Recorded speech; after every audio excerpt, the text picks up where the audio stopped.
You are watching T Radio V, radio in TV.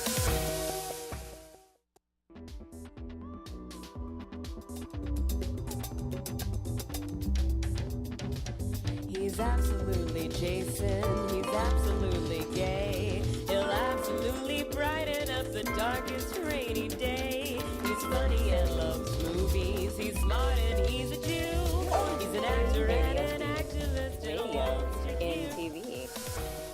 Hey everybody, welcome to Absolutely Jason Stuart, and today I am nervous because I have on the queen of talk radio, the big macha, the woman who has taught me everything that I know, Sheena Metal from the Sheena Metal Experience. Welcome to the show. Thank you, my friend. I'm so honored to be here. This is so weird to have it the other way around. I know. Because you're always interviewing me. We met at the Laugh Factory. We did. When you were a host at KLSX, which It's was true. Was that Howard Stern's radio show? Howard in the morning, Tom Likas in the afternoons. And you were stuck there in the middle of all these straight boys yelling and screaming. One of the only girls. We were the only girl show. And it was you and... It was me and Sam Phillips. Then it was me and Crystal Fernandez. In between, it was just me. And I started out as the co-host for The Nasty Man, late nights on Monday through Friday in the middle of the night. And you started as an actress, am I correct, in the theater? In my life, yeah. Yeah, so going into radio was sort of this sort of sidebar way of making money, I would guess. No, it was just a happy accident. I was doing a television show that had gotten picked up by a production company, started on cable access. What show was that? It was called Sheena Metal's Freakin' Rock Review. Oh, my God. I know that show. That was me. I wore a blonde wig, and there was crazy people. And the leather. Yes, that was me. And I got picked up by this production company. We were all ready to go into production, and the Northridge earthquake destroyed their studio. So they called me and said, look, it may be a year, 2 years, maybe never. It's a $20 million rebuild, so don't hold your breath. So I, like a good sport, curled up in a fetal position and asked why God had forsaken me. And a friend of mine who also did an access show called and said, do you have any interest in radio? I do the show in the middle of the night on KIEV 870 AM, and I have a new girlfriend. She hates that we're not going out on the weekends. She hates that we can't go out of town. Do you want my show for a week? They'll probably call you in the morning and tell you you're done. And I said, yeah. I was going to put on my acting resume something new. I was so excited because I don't really do horseback riding or karate. Right. And they called me in the morning and they said, you need twice as much time. And I was there for 3.5 years. Wow. And then by the second night, I realized, oh, this is something I'm completely in love with that I had absolutely no interest in doing. It was really like a happy accident. And Sheena Metal's not your real name. That No. was your character's name on the show. And I kept trying to use my real name everywhere I went, and people just didn't want it. Because they knew you as Sheena Metal. Yeah, they kept saying, well, use the Sheena name. We love Sheena. And it's funny because you are so Sheena. I guess, yeah. Do you feel like you're Sheena now? No. Sometimes I think about Can her. I say your real name? You can. Yeah, sure. It's not a secret. Jennifer. Yeah, Jenny. That's who I Jenny, am. When I yeah. think about myself in my head, I don't think about myself as Sheena. It's just like a thing that happened. Well, I and changed stuck. my name at 19, and I definitely think of myself as Jason. Okay. I never think of myself. But you changed your name. Oh. The world changed my name. Oh, so you were bamboozled. Yes, exactly. Oh, my God. But I've gotten used to it. So you went from working in some of the most popular radio shows on the dial. Yeah. And then for years, and you're still continuing to do theater. Yeah. And then you started working, doing your own show, which was Yeah. around 5 years ago. 7. Yeah. 7 years ago. Oh, my God. Time Yeah. goes by. Which is the Sheena Metal Experience. Uh-huh. And you have had, everybody. And show some of the pictures of some of the people. You've had Yeah. every single person that lives in Los Angeles. That Yes, has something, every single one. that has something. 30 million people have done my show. It's and true. You have it. It's every day. It is every day, 5 to 7, every single day. Afternoon Drive was my dream to always do Afternoon Drive. Because that's when people are really listening. That's just what I always loved. I hate mornings, and I think that's the second time people are really listening. Yes. Yeah. I think people are listening, really more paying attention at the end of the day. Yeah. Because it's harder to get home. Yeah. Who is the person that you interviewed that completely surprised you on who they were? Because you don't know a lot of the people that are coming on your show, am I correct? No, I don't know a lot of people when I have them on. Who was the person that, like, you went, oh, my God, this person is like... Wow. No one's ever asked you that? I loved interviewing Barbara Eden. I certainly didn't For think those we at home who don't know who Barbara Eden is, Right. she starred in a show I Dream of called Jeannie. I Dream of Jeannie in the 60s. And my mom always loved her, so she was a treat to have on the show. And Harper Valley PTA. And Harper in the- Valley PTA. In the 70s, yeah. But it never occurred to me that we were going to talk about her about her having a miscarriage and her book and losing a child and all of these things that, because she was there promoting her book, and she was talking about how when you write an autobiography, it's really like you clean your closets and you're cleaning out the attic. And you're sorting through your own life as you're writing, and you're getting healed as you're writing things to hopefully heal other people. I've heard that a lot. And that she never expected that when she wrote the book that people would walk up to her in restaurants and places, they would see her and suddenly want to talk about really serious things that were in the book, and how she sort of stepped into this place of becoming a spokesperson for things that she had survived. Wow. And she's such a lovely person and such a smart lady and such a beautiful old soul. And I think she handled it in a beautiful way.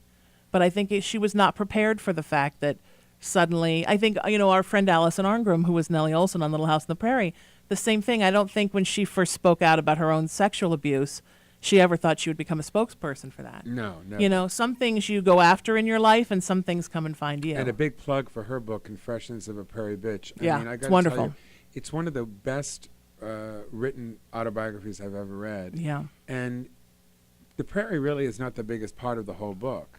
It's No. about somebody who happened to become famous as a kid playing this character because she was Yeah. really funny. It's funny because Allison and I talked on the phone last week for an hour and a half. It was just really sort of She's crazy. lovely. We were having this conversation, and just about the trajectory of careers and how things go. Yeah. Because she's having such a resurgence from the book and touring with the show Yeah. that is basically a piece of the book. Sure. And traveling all over the United States and France, Yeah. of all places. And we were talking about, she was married to Steve. She was married to a guy Yeah. who supposedly was gay, and her husband on the show turned out to be gay. Yeah. And she started, Steve Tracy, God bless him, who passed away, and she was put in this position again Yeah. of standing up. And she was one of the first celebrities. She and Morgan Fairchild. Morgan Fairchild, the Joan Rivers. first to really come yeah. out about AIDS and support people. Yeah, and she in a Because big she way. had lost Stephen and because they were so close. It's so funny how our lives have all passed, because I used to be in an improv class at Paramount with Steve Tracy, Oh, wow. never knowing Allison. He had a sweet energy. I never met him, but just from seeing him on television. Oh, man. He had a sweet energy, and I think she still misses him. Oh, They we were all- sometimes you just meet your soulmates in the most interesting places, and I think those two definitely were. But then through working for APLA, that's how she met her husband now of over 20 years. Right. He was like the straight guy that worked at APLA. Straight hippie guy. Yeah, and they're lovely, and they're complete soulmates. So, And she's been with him forever, yeah. over 20 years. I was at their 20th anniversary party. Yeah, me too. Life, it's interesting the way that life finds the right things for you if you just trust and stay on your path. How do you do that? How do you do that for you? I trust and I stay on my path. I don't always do it, and I don't always stay on the path, but I am an extremely spiritual person, and I really live with a constant sense that the universe has an idea for me and it's going to be okay. That's hard. That's the hardest thing It's for me. very hard, Yes. but the more you trust, the easier it gets. It's the hardest thing. It's just knowing that whatever happens, whatever roadblocks are going to come into our lives will not be roadblocks. They'll be just little bumps. Yeah, And having to find a way to go through them. yeah. And I stumble on it because I'm actually going through it now myself with I know. different things. Now, And I'm always telling you to trust. yes, you are, which a dear friend should. So your show is on 5 days a week, but Yeah. you have how many shows? 4. I have 4. I have a daily and 3 weeklies. So your weekly show is the celebrity-driven show. So which that's is, the daily show, the Sheena Metal Experience, there's a on ta- every day. so that and you usually do 2 celebrities, right? Or 2 or 1? Yeah, two, and it's not all celebrities. Sometimes it's just regular people that are amazing, and sometimes it's famous people that are amazing. Oh, so I didn't know that. Oh, yeah. I like Because having. I pick and choose what I listen to when I go to your. Oh, well, that's okay. Yeah, but that's- everybody does yeah, that. Some that's the way- people oh, listen isn't to that the funny? paranormal guests. Some people love the authors. Some people like I do a lot of local LA theater because I'm an artistic director for a theater company in town. Right. So I do a lot of that. Well, let's take a break. We're going to come back. We're going to talk about the theater. We're going to talk about paranormal. Sure. And we're going to have a little more fun with Sheena Metal here Sounds on good. Absolutely Jason Stewart. Please stay with us. Don't change that channel. Oh, my God, there's no such thing as a channel anymore.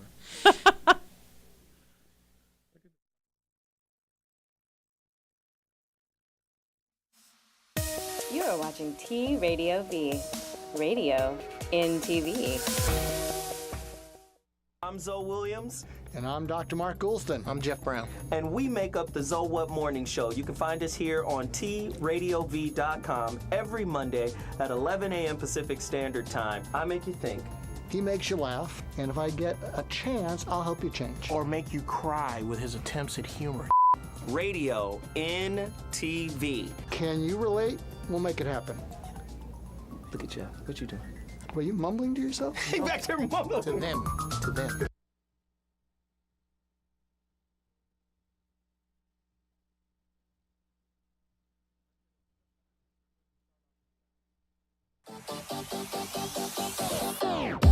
Hi kids, Billy and Francesca here for my brand new show at T Radio V, Advice from an Idiot, every Thursday from 7 to 8 p.m. Pacific Time. So please call in and get some advice from someone who knows absolutely nothing about everything.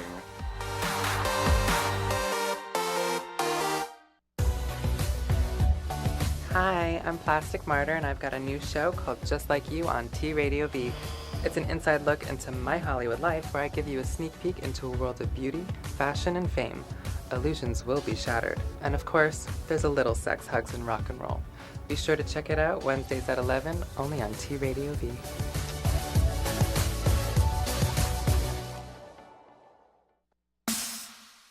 You are watching T Radio V, radio in TV.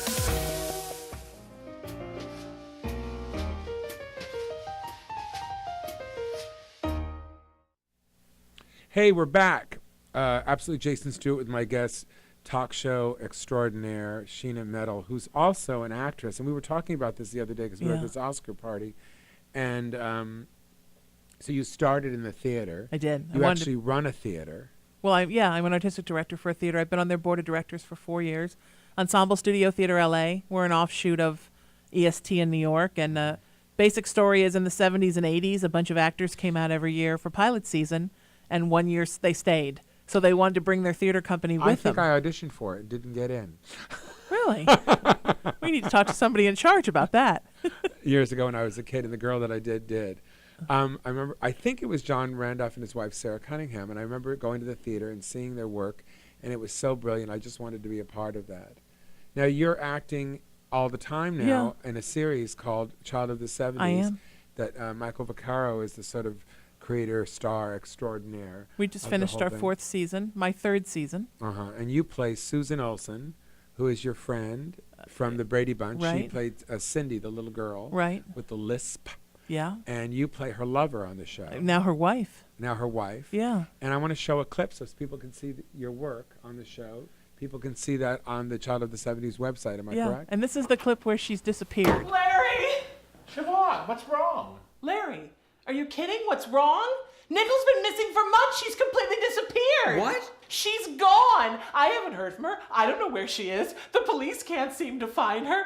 She could be dead. I'm going out of my mind. Carla, you said something about having trouble getting in touch with her, right? Are you serious? You haven't noticed? I keep busy. Oh. Siobhan, calm down. Everything will be fine. We'll find her. Oh, honey.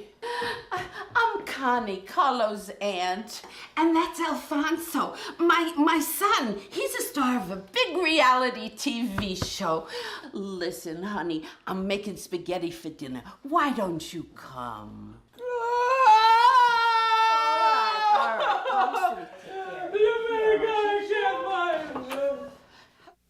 So it's very TV Land-esque, very much of a parody almost of, when you think of it, the shows that we loved growing up. Absolutely. Michael was a fanatic about Rhoda. So he wanted it to have that same kind of punch and drive and good-naturedness. And it's basically the story in the first season of a guy who is turning 40. He loses his job. He's going to lose his apartment. He doesn't know what to do. And then a weird friend of his hooks him up with an actress that he loved as a child, and he becomes her personal assistant. And she's played by Ann Walker. Her name is Kiki Lawrence. Anne's been on the show, and Anna people know from Sordid Lives Anne's and all the wonderful. Del Shore films What and a TV joy show. to act with. She's brilliant. Yes. And then he brought Susan and I in the second season. And that was Bruce Valanche, the Bruce, writer right? and comedian. I used to be Bruce's secretary on the show, but then I started sleeping with Susan, so now I'm her secretary. She's his boss. She runs the agency. Oh, okay. And he's Michael's agent. And then that also was Carol Ida White. Right, from Laverne and Shirley. Yeah, who is Jesse White's daughter. People don't really know that. You know who Jesse White was? I didn't Jesse know White that she was his the daughter. Maytag man. I didn't know when that. we were kids, yeah. I didn't know and that. he was in the movie Harvey. I forgot what he played with Jimmy Stewart. Yeah. She's lovely. She's like I love She's her. wonderful. She's done a lot of female exploitation movies. We talked about when she did my show, prison movies. Oh, she has? Yeah. She keeps threatening to, why don't we do one of those and I'll be in it? Yes. Then she also asked me if we can do radio naked, which of course I say yes, because there's no cameras. Oh, of course. I was like shocked for just. I don't think anybody would watch if there were cameras. And they wouldn't know if you were naked or not. I've never done radio completely naked. It might be fun. Really? Yeah, I'd do it.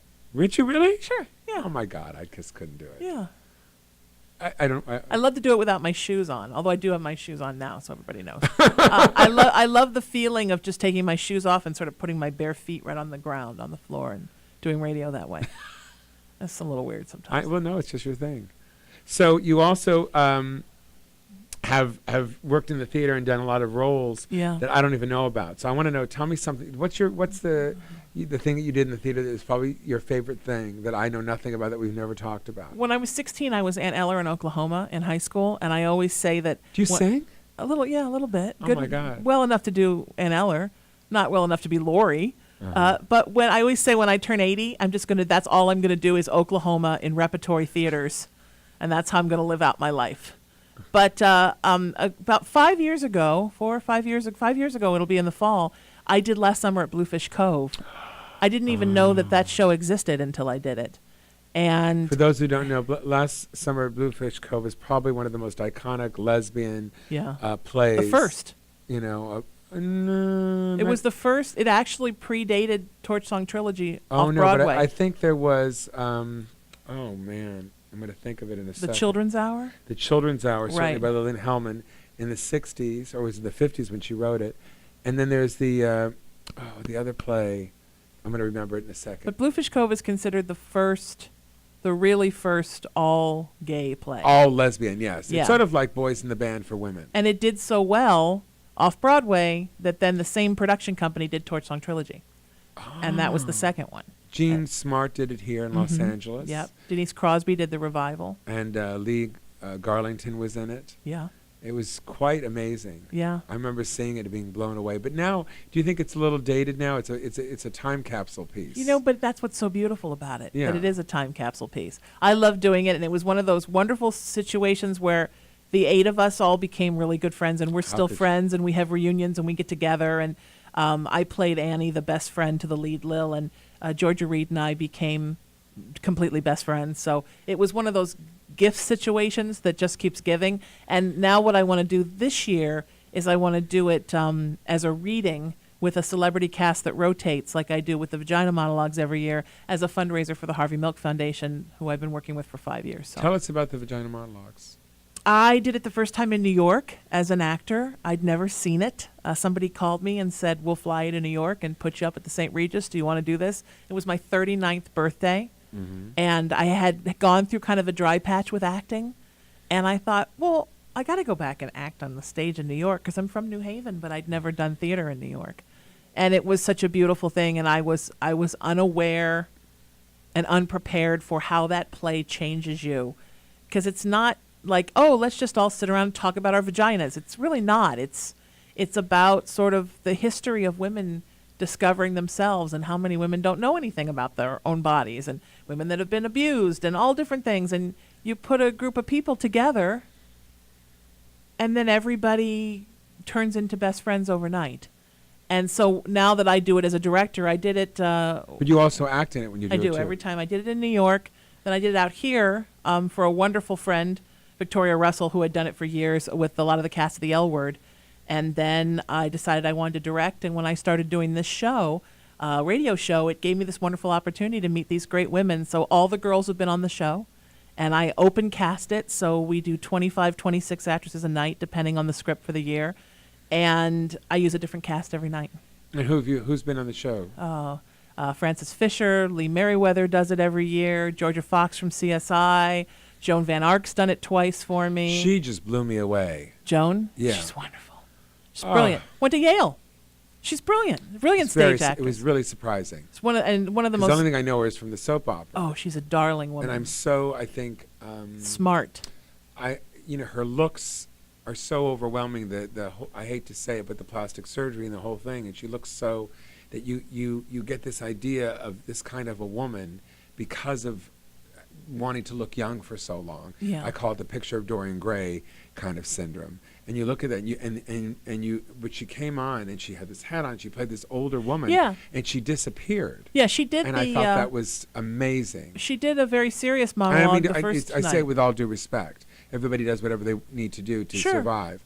But I think when you see a woman who, what I call plastic surgeries herself out of the business in a way, and you see them come back and you go, oh my God, look how wonderful this person is. Yeah. Don't just sort of, don't push someone to the side. Never judge another human's walk. Yes. But she it made me think about myself. She always does these kind of heavy things for me. And she said she had already done it the opening night, and I had a cancellation the third night. She said, do you mind if I come back and just get all dressed up so nobody knows who I am and play this character part? Because that's what I've always wanted to do. And I said, yeah, absolutely. Because people don't realize I've always been a character actress, and I think character actors think, why don't we get the leads? But leading men and women think, why doesn't anybody give me anything with some grit so I can really act? And so no matter which set of shoes you walk in. Oh, I'm comfortable in the character actor. I'm fine too. Yeah, I love it. But I think don't it's wanna be a hard leading sometimes if actor. you're pretty, nobody sees you as edgy or character, and that's hard for them. Or with depth. Yeah. Depth. She would love to just play a crazy old lady with white hair and all done up in makeup and stuff, and it's hard to get those roles when you're Joan Van Ark. Definitely. So. I thought Deborah Wilson was extraordinary. Oh, Deborah's done it every year for me. Isn't she something? Yeah. And Alison Arngrim does it every year. Susan does it every year. But for some reason, Deborah, it was the night that I went. She just was hysterically funny, but also so present. And she's also been on, is she in Child of the 70s? No. Oh, no. It's another, oh no, it's. She's in My Sister Is So Gay, Terry Ray's show. I'm mixing all the shows That's up. okay. And we all have we're all the same friends, and we're all in everything. Yes, it's a lot of incestuous casting. Yeah, I love that. It's a family. Yes, it is. Let's take a break. We're going to come back. We're going to see this incredibly funny parody video that you did on Inside Out. Okay. I just love it. We'll take a break, and we'll be right back with Sheena Metal here on Absolutely Jason Stewart. Please stay with us. Don't change.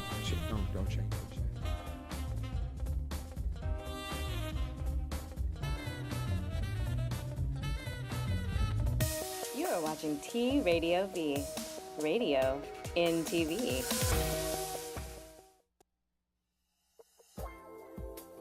I'm Laura Samoza. I'm Sterling Gardner. And we are Between the Sheets every Monday here, 3 p.m., TRadioV.com. T Radio V. That's right, it's T Radio V, radio in TV.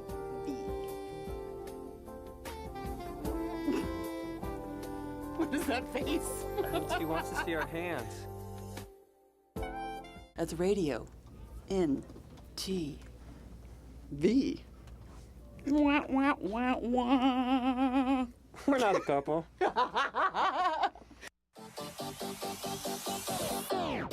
Hi kids, Billy and Francesca here for my brand new show at T Radio V, Advice from an Idiot, every Thursday from 7 to 8 p.m. Pacific time. So please call in and get some advice from someone who knows absolutely nothing about everything. Hey geeks, wake up! We've got big news. I'm not gonna mumble this time. Geekscape, the long-running movie video game. Let me do one more. Hey geeks, we got big news! Geekscape, your favorite show about movies, video games, comics, and TV, is coming to T Radio V Monday, October 6th. And it'll be on every Monday from then on, 7 p.m. Until the apocalypse happens, we're all eaten by zombies.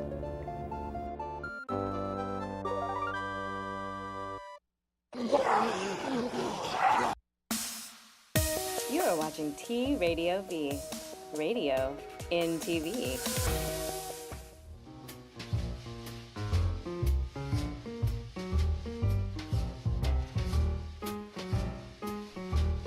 And we're back at Absolute Jason Stewart with my guest, Sheena Metal. Hi. So we were telling me during the break that you were working with Ralphie May. Yeah, and I love his wife, Ralphie. Lana Turner. Yeah. They're darling friends. And they have a studio in their house, and they created this video and asked you to be in it called Riley Grows Up. Yeah, it's an Inside Out parody. Riley grows up and goes to a stoner party. How long is it? It's I don't know, not even 5 minutes. Well, let's see a piece of it. 3? Let's see it. I just think it was so wonderful. I don't remember, but I really loved it. It's green screen at its best.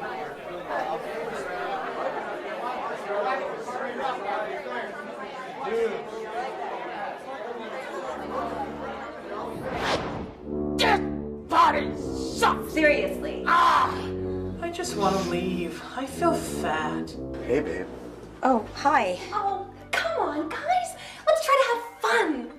I really want to take you to the moon. Yuck. Yes, I want to go to the moon. Smoke this. It'll totally open up your subconscious. Okay. Hello, guys! Maybe Riley shouldn't smoke something that we don't know what the fuck it is! Stop worrying so much. Come on, this is gonna be fun. Bing Bong, is that you? Yes, Riley. Oh, it's Bing Bong! Oh my god, he came back! I don't feel so good. Oh, Bing Bong, please forgive me. I'm so sorry. Okay, Riley. I forgive you. Who's the friend who likes to play Bing Bong, Bing Bong? Who wants to make you yell hooray? Bing Bong, Bing Bong. Who's the best in every way? Wants to sing the song today? Bing Bong, Bing Bong, Bing Bong. Hooray! Hey, Riley. Yes, Bing Bong? Would you like to stroke my trunk? So gross. Bad idea! Oh, that's it. Yeah! Oh. This can't be happening! This is so wonderful. These are my memories. No, Sadness, don't touch them. You're gonna turn them blue. Oh, that's good.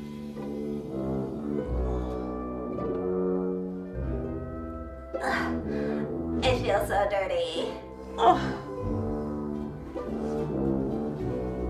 Oh no, I don't want to have herpes. Oh no! We got Cosby! Jesus Christ! Great night, bros! We so got in that ass! Oh, fuck yeah! I just feel kind of empty inside. We used a condom, right? Yeah, but they're really old and expired. Knock it off, guys. Stop worrying. Wanna get back, bros! Guys, why does Riley's butt hurt? Oh no!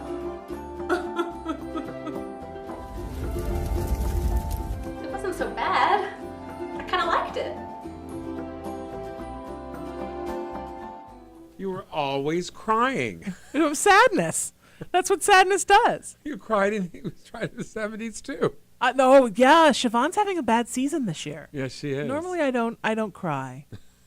You know, Siobhan's kind of my inspiration for Siobhan, she's kind of a happy snuffleupagus. What's the snuffleupagus? You know Snuffleupagus from the Muppets, the big elephant? Missed that one. She's just kind of a happy-go-lucky, odd thing that follows Susan's character around. But this season they're separated, so she's freaked. That's what you saw in that. And where's Susan? What's happened to her character? She's been kidnapped. By who? Spoiler alert. I can't tell. Spoiler Oh my alert. God. Yeah, kidnapped. Yeah, no one knows where she is, and she's pregnant. Oh, gosh. And our baby daddy is Ted Lange from The Love Boat. Ted? He Yeah. got Ted? Oh, my God. I love Ted. He's our baby daddy. He's our gynecologist, and we steal his sperm in season 3. What can I say? And the three of us are all really good friends now. It's it's lovely. I mean, even this to work with, there's Ted and I now, to work with the great people in the Inside Out video, to work with Ralphie May and Allison Weber and Darren Carter and Jill Michelle Melian. And none of us were ever on camera together. We I shot know that them all all. I know them individual. all, They're yeah. all lovely. And Lana Turner, whom I adore. And for all of us to be there the whole day together. I'm sorry, I can't hear the word Lana Turner without laughing. We have to say it like Lana. Lana, There not you go. Lana. Yeah, there you go. It's got an H. in it. No, but it's funny because I bet the kids where she does shows and where she goes now, people don't even know who she is anymore. Who Lana Right. Turner is anymore. Yeah. Isn't that funny? But it's so fun to have a day on the set together with everybody that you love. Mm-hmm. But then you see a video where it all looks like we're together. Yeah, we were never actually together, but we were all there when everybody else was shooting their I'm assuming stuff. this has gone viral. Oh, yeah, it's done beautifully. And now because Inside Out won Best Animated Feature at the Oscars, it's running again around. Oh, wow. Yeah.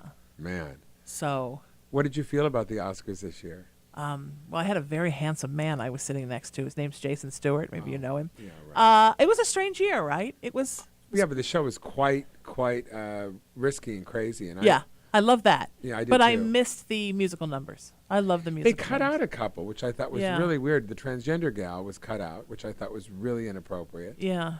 And we were all surprised that the Sam Smith song went from the James Bond film when it seemed like the Lady Gaga Diane Warren song was really going to be it. And that film is a retcher, The Hunting Ground. I'm assuming it's because people didn't see it. It's again that. Right. Although it's been Yeah. running on CNN and HBO, they should have seen it. But people are strange. I think people don't want to think about things like that. I think so too. Well, it's also, I've done a lot of shows at colleges, and I worked in colleges for years and years and years until I sort of aged out. And I found that, drinking was almost like a class.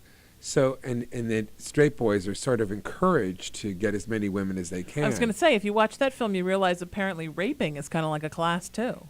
But it's not considered that. I also think with the Oscars, I think if it's a tragedy that's happening in another country, it's easy because we can say, oh, this horrible thing is going on in Somalia. When it's about horrible things going on in our country, I think we have a really hard time with that. Oh, definitely. We don't want to think about that. Everything from poverty to homeless. To everything, yeah. Yeah, we don't seem to see it in our own country unless someone is on a commercial with flies, around them, Right. trying to, the most dramatic, saddest thing you could ever see. But that's okay because it's not here. Right. We can And save a child somewhere else. And we can send $20 a month and not worry about it. Right, yeah, and somebody should send $20 to help the children here. I do it. Oh, do you? Do you have a child? I had a child for like 20 years, and now I send this oatmeal thing so people can eat food. So it's beautiful. I've been doing it forever. That's wonderful. Starvation and that kind of Good thing. for you. Yeah. Well, it's $20 a month. It's not a big deal. I do things at home. I do. You have kids at home and you feed them? I do. I have just random children. And I put out oatmeal and they come like stray cats. Yes, and you. No, I support like APLA and things like that are. Oh yeah.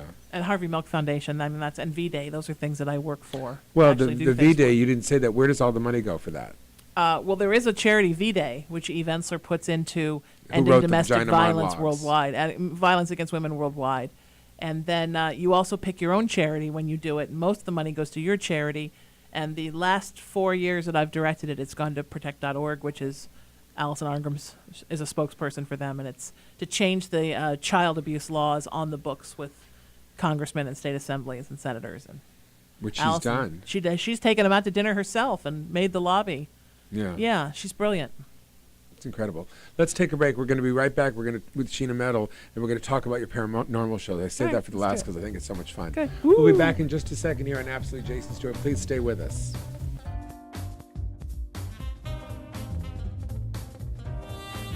You're watching T Radio V, radio in TV. T Radio V. What did you play opposite Andy, Eric? Do you remember? Andy and I worked as two employees at a network. Okay. Oh, you're And forgetting the other thing. I played a news anchor, and he played a reporter. Okay, but the other thing you did, the thing you did on the Andy Dick show, who did you play to Andy?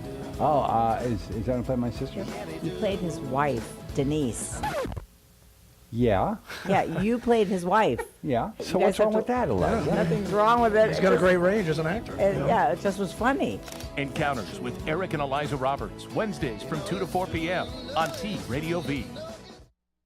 Hello, T Radio V. Hello for us. Hi, guys. My name is Steve Renazizi. My name is Mary Elizabeth Ellis. My name is Katie Aselton. You're watching TV on the radio, but you're not watching it, you're listening to it, because radio on TV. Hi, T Radio V. Keep that radio going inside that television set. I love T Radio V.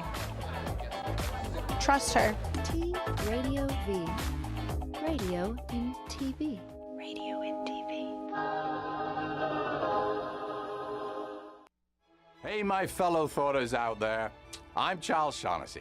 Check out my new show, Here's a Thought, with Charles Shaughnessy, August the 7th, 3 p.m. PST, right here on T Radio V. Now, you know I have a lot to say, but I want to hear what you have to say. So tune in, grab your phones, call me, tweet me, email me in the studio, and let's get this conversation going. Here's a Thought, starting August the 7th, 3 p.m. PST, right here on T Radio V. That's radio in TV.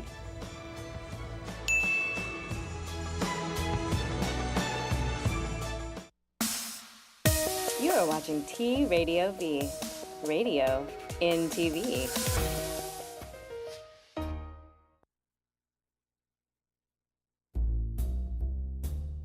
Hey, we're back at Absolutely Jason Stewart with Sheena Metal here, and we're talking about your career. And I was saying that I wanted to talk, my goal today was to talk about the roundness of your career. Sure. You know, you're an actress. I'm round. Well, you're an actress, Yeah. but you're also a writer, producer, director, Mhm. and you run a theater company that you are on the board of. You have your own radio shows. You act, you produce, you give back. But what I'm really interested that I know probably nothing that we've never really talked about is your paranormal shows. Yeah. So tell me, when is the show on? It's on once a week? Yeah, Tuesday afternoons, 3 to 5 p.m. It's called Haunted Playground. And you do it by yourself? Mm-hmm. And tell me, what do you do? Well, I have guests. And I grew up in a haunted house. So that became my love and my hate relationship with the paranormal. Where was the house? In outside of Baltimore. Uh-huh. And my mother is psychic. And my dad was a complete lapsed Catholic atheist disbeliever. And somehow that was the perfect storm for this house. And it was really an unpleasant time. It was like living in the Amityville house. It was awful. What happened? Things flew across the room. You saw stuff. What did you see? Knocking and scratching behind the walls. You saw people and... You actually saw people? Oh, yeah. And what did they look like? Real people, actually full figures, or did you see them like in a movie like they were white? I didn't see as many as my mom. I saw two that looked like actual people, sort of 1800s-ish. You saw a lot of shadows. Why are they always in the 1800s? Come on. I don't know. Why is that? Are those group of people are the only ones that actually still stay alive? I don't know. I don't know why. No, people see all different stuff. But this country's not that old. You get past the 1700s and you're into Native American. Oh, yeah. And this part of the country, especially if you're seeing things out here. Wow. My mom once was looking out the window between the garage. There was like a laundry room between the garage and the kitchen, and she saw a whole kind of Civil War encampment kind of materialized in front of her. A Civil War? Yeah. Like a whole kind of with tents and the whole thing. In your backyard? In our front yard. Wow. Yeah. And, cans would fly out of cupboards as you walk through the kitchen, and you'd hear scratching behind the walls and banging behind the walls. And how long did this go on? The whole time we were there. We left. My dad got transferred and we moved. How long did you live there? 4.5 years. Wow. Yeah. So it's creepy. I don't know why my parents wouldn't leave, but I guess it's a lot harder to leave when you're in a mortgage. And But what was it hostile? yes, very hostile. As a matter of fact, once my mom was standing in front of the dishwasher and the door was all the way down in the down position, and it flew up hard enough to knock her kneecap off. And then she came home on crutches, and something was scratching behind the walls, and she made kind of a smart-ass comment about this damn thing that lives in our house, and the crutch flew across the room and slammed her in her incision, and she had to go back and have it redone. So we were all there. I mean, it wasn't anything you didn't see if you were there. What they call sleep paralysis, disbelievers call, where you're asleep and you feel like something's laying on top of you and you can't move. Crazy stuff. All kinds of the dogs one day just trying to kill each other for no reason at the same time every day. Dogs that had lived together for years and gotten along fantastic. At one point, one day our younger dog ran upstairs and she stood in one room at midnight with her head kind of cocked, came down and tried to kill the other dog, and then she did it every day after that. What did you do? We put a baby gate up so she couldn't get in that room. At that time, Yeah, and it was still bad, but it wasn't as bad when she couldn't get in the room. Well, I know your parents' history, so I can see why they didn't sell the house. They were not big changers. No. They weren't changers and doers. And my mom kept believing she could make it go away if she just yelled at it enough. So she got the brunt of it because she yelled at it. But she one time saw a big thing with wings kind of hovering around her. She was at the thermostat changing it, and my dad had this habit of walking up behind you and kind of hovering. And she said, "Why are you hovering?" And she turned around to yell at him, and she saw this thing go and then just and disappear. Huh. See, if we didn't have cameras on us, that wouldn't be nearly as interesting. You couldn't tell what that was. Did but you ever photograph or take a picture of any of it? Never thought to, because it wasn't until the 80s when my mom started getting in touch with her psychic ability. We were already in California. Your mom is a psychic? Yeah. That that we really started seeing shows where people talked about it. We thought we were the only ones, so we never talked about it. Never So you occurred were to us you embarrassed could or capture it on a camera. You were in shame about it, or? No, we weren't, but my mom certainly didn't think it was a good idea that we told anybody else. Because they would think you were crazy. Yeah, I mean, we're talking about the late 70s. Did your friends come over and see anything? Oh, or- yeah, yeah. My friends always thought there was something in the basement. It was always... Did you ever speak to any of them? No. Mom yelled at them a lot. But they never talked back? I never spoke to them, no. One talked to me once. What'd they say? It kind of appeared in my room, and it told me that its name was David, and it tried to pretend it was my cousin. And I thought, that's kind of weird, because you don't really look like him. And then suddenly it kind of disappeared, and then the invisible thing was on top of me. Wow. It's very common. But all I mean, three of you were having the same experience. well, my dad always swore never him. And then years later, I was involved in a paranormal documentary, and I showed it to my parents over Christmas. And my dad, it was just a couple years before he died, so he was well into his 80s. And he just kind of said, you know, it's weird. When we lived in that house, a Franciscan monk came one night and sat on the end of the bed. But I didn't think it was paranormal. What did he think it The was? world did you think it was? Where did you think he came from? Or how did he get in the locked house? See, my feeling always is I think that people never leave the planet. I think that we are always here. I believe that. I believe that when your spirit goes out, it never leaves. There's no beginning, there's no end. We're always here. We're in a circle. And the reason I believe that, when my dad passed, I remember walking into his bedroom 10 minutes after he passed away. It looked as though someone had stuck a pin in him, and all of a sudden the life force had come out of him. So my thought is, if the life force comes out of him, where does it go? It's in the air, and it's here. And yet we haven't evolved to the point of using our brains or our minds. We have this idea of beginning, middle, and end, and heaven and hell. Yeah. And I don't think that exists. I don't believe... I think heaven and hell is right here on the planet. Heaven and hell is an experience. It's not a place.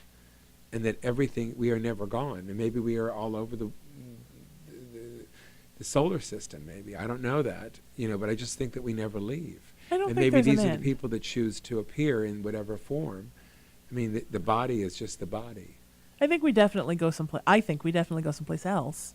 We have to. But I don't But I think it's necessarily here. think that everybody chooses to do that. I think some people really want to still stay here, even though think- they're not yeah, here I anymore think- for whatever reason, either unresolved stuff or they're not ready to be gone. They want to contact their loved ones, and they stay close and try to contact. But then I also think, and growing up in the paranormal, I've learned there are a lot of things out there that are not ghosts. They're not things that were never human. They're Share. Well, What have you learned? there's what you call an earth spirit, which is something that has been on the earth longer than anything. And, who knows if they live or die or how long they're here. But they're sort of what I'm Irish. In Irish lore, we would call fairies, leprechauns, banshees. The Indians called kachinas. I mean, there's all over the world, there are different names for different kinds of spirits that were never humans. And then I also believe that there are, good and bad. But human is what things. we are now, is this form. Yeah, but I don't think everything was always this form. Oh, I don't think everything is this form. I think that I think it's there are- happening now. We just don't see it. Yeah, I think there are angels on the earth. I believe in Well, demons. the fact that I can call you on this phone and Yeah. across town, and you can talk to me, and we can't see what. Sure. This is Right. part of that. Well, I think, and that's why spirits so often connect with electronic devices, cameras, tape recorders, phones. Well, electronics and, Yeah. or rather, technology, Right. and God are somehow connected. Absolutely. We're just not there yet. Science and spirituality, the same coin. We just can't figure out how to see the two sides Well, they yet. call it, the Academy of Science and Arts in a way. Yeah. And I think it's interesting because it is science and art is the spiritual side of Absolutely. of ourselves. You're a super spiritual person. I don't think I knew so. that. But I almost don't want to use the word spiritual anymore because I think that it's been used so much that it becomes something else. Yeah. And I always want to use the words of what I'm feeling and really speak of how I'm trying to communicate myself so you understand in the best way. Sure. it's like love, God, spirituality. There's certain words that are used so much. I know. that But they're they all don't- the same thing, I think. Yeah, in a sense, but they don't specifically mean the same thing all the time. Yeah. What's the most, the coolest thing that happened on the show that you just thought, oh my God, I didn't know this. It was so exciting. Or one of them. I went to host a paranormal convention in Louisville where my mother grew up before she was adopted. And I couldn't sleep the whole time I was in the room. And there's a very famous haunted place there, Waverly Hills Sanatorium. And I was going to go on a tour my last day there after the convention was over. And the night before, I had this weird dream telling me not to go, and there was a figure standing over my bed. And my friend Keith Age that does the convention, he's founded the Louisville Ghost Hunters. He is a full-on investigator but a complete skeptic. He claims in all the years he's been investigating, he's never actually seen anything himself that made him 100% believe, so he stays skeptical. So I thought in a million years I did not want to ask him. He was going to think I was crazy if I asked him what was in that room. So a couple of years after the convention, he did my show with a friend of mine, and on the air I thought, I'm going to ask him. And I said, what was up with that room I had? And he started laughing, and he said, you know, a lot of those rooms in that hotel, really violent things have happened, and they claim to be haunted, and your room is one of them. And I said, you know what, Keith, the next time, can I get the non-haunted room? There's so many ghost chasers want the haunted room. Just give me the non-haunted room. I grew up in a haunted house. I don't need to be in the haunted room. What happened So that in was the an room? interesting verification. He wouldn't tell me, and I didn't ask. Did anything go on while you were in there? I'll ask him sometime. Oh, yeah, the spirit over my bed, and the lights were constantly turning on and off, and the bathroom door was constantly slamming, and I thought, this is craziness. I'm in a haunted room in the middle of Kentucky. And I can't sleep. And I can't sleep, yeah. And I didn't go to Waverly Hills that last day because the dream told me not to go. So I went down to Irish Town and went and wandered around some gift shops and wound up meeting a woman whose mother-in-law worked with my maternal grandmother, my birth grandmother, who died when my mom was 5. So I think sometimes you listen, because you can go to a location like that and you can pick up some bad juju from it. And I think that wasn't the time for me to go there. But it's scary to see something standing over your bed. Oh, definitely.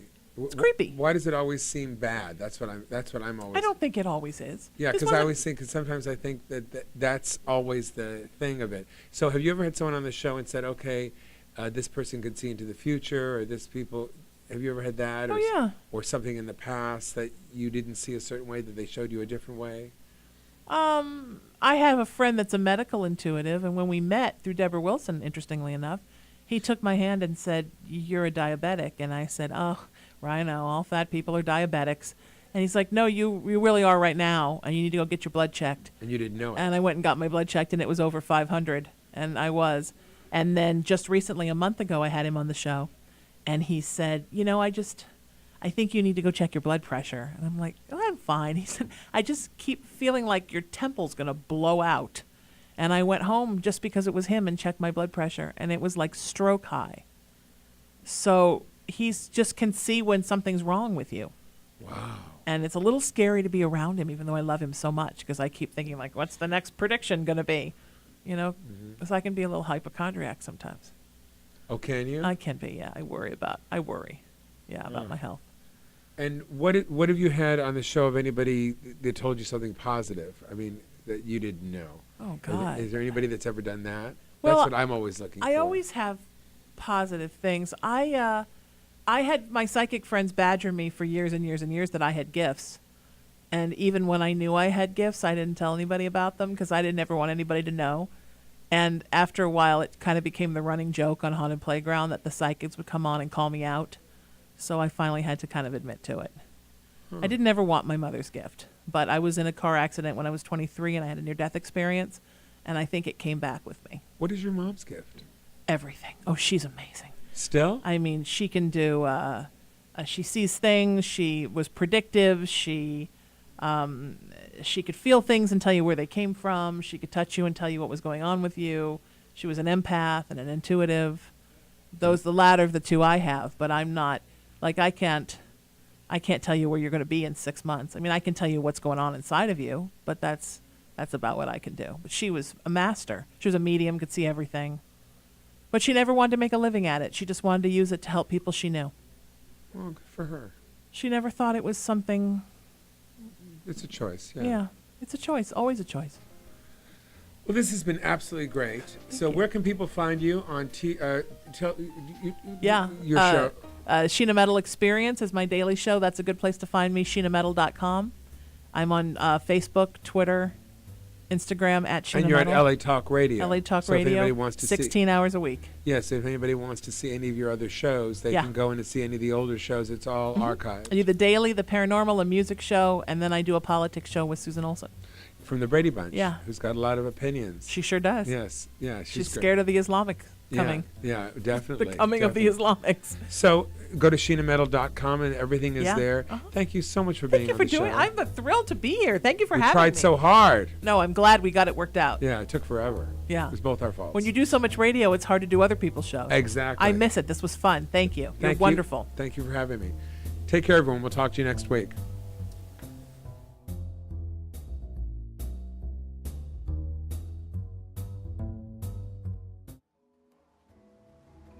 You are watching T Radio V, Radio and TV.